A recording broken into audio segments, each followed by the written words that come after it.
I had to get to a place that I was only looking at a heart. I wasn't looking at the outside, the things that I was seeing changing in front of my eyes, but I wasn't going to be swayed. I wasn't going to be set apart, and just like, leave me alone. I'm not going to talk to you. I wasn't going to do that. I was going to love, and I was going to love fiercely as he was my child, but I wasn't going to not tell the truth, and I wasn't going to lie and sugarcoat it. And I've tried to stay firm on that. And I'm very, very fortunate in my choice in my family, because I have a really great relationship with my child, and he respects my wishes and he knows my boundary, and he's never asked me to let go of my faith or change what I believe. And so that's a little bit different. Not every parent has that luxury. A lot of the kids turn away and won't talk to their parents anymore, but I've been very, very blessed that we still have a great relationship. So having been raised in your home, how does he justify this behavior from a biblical standpoint? Does he believe himself to be following the Lord? What's the mindset that you're having to deal with? I believe that a lot of kids that were raised in the church. In my mom's group, we have, 1,500 moms. And I would say most of the moms would say their kids were raised in church. Mm-hmm. They were raised in a Christian home. They were raised, doing youth group, all the things. But, I have to remember that those seeds, God's word is in his heart and in all of our kids' heart, and they're not going away. And at the right time, I believe God's going to send somebody to water those seeds, and they're going to come forth and they're going to grow, and he's going to change his mind and come back to a relationship with Jesus Christ. Him and all of the other prodigals that are out there. And this is a movement. It's not just one or two people. I guarantee that every single person knows somebody and knows some parents that are going through this. And it's just something the church is not talking about.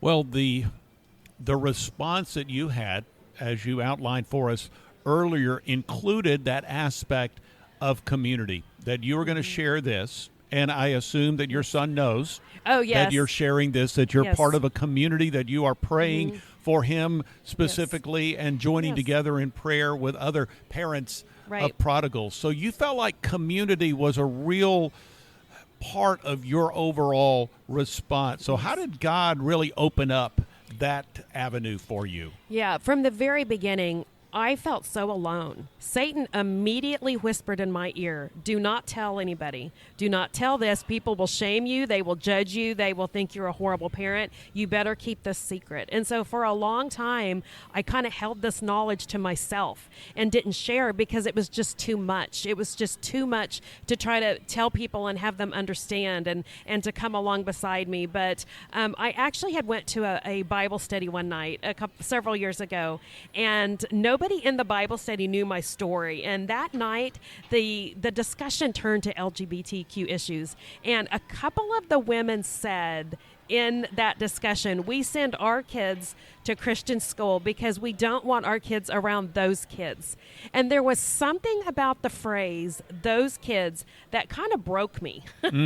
And I was like, it is time to start stepping out. It's time to start talking about this. And it's time to find other moms and dads going through this that don't have anybody to talk to. And that is when Battle Cry Moms and Battle Cry Dads was born. I created a network, a community of moms, and it's a sacred, safe place that it's private to get in. You have to answer 5 questions to get in, and it's a private community. And in it, like I said, we have 1,500 moms right now, and it grows every single day. And in it, we have moms that have LGBTQ prodigals. We have parents that have addicted to drug and alcohol children. We have parents that have children that simply don't believe. And so we have all kinds of prodigals represented, and it's a beautiful place of hope and joy and belief that our kids are coming home. We don't stand around and cry all day. We believe together, and we encourage each other in the Lord that our children are coming home.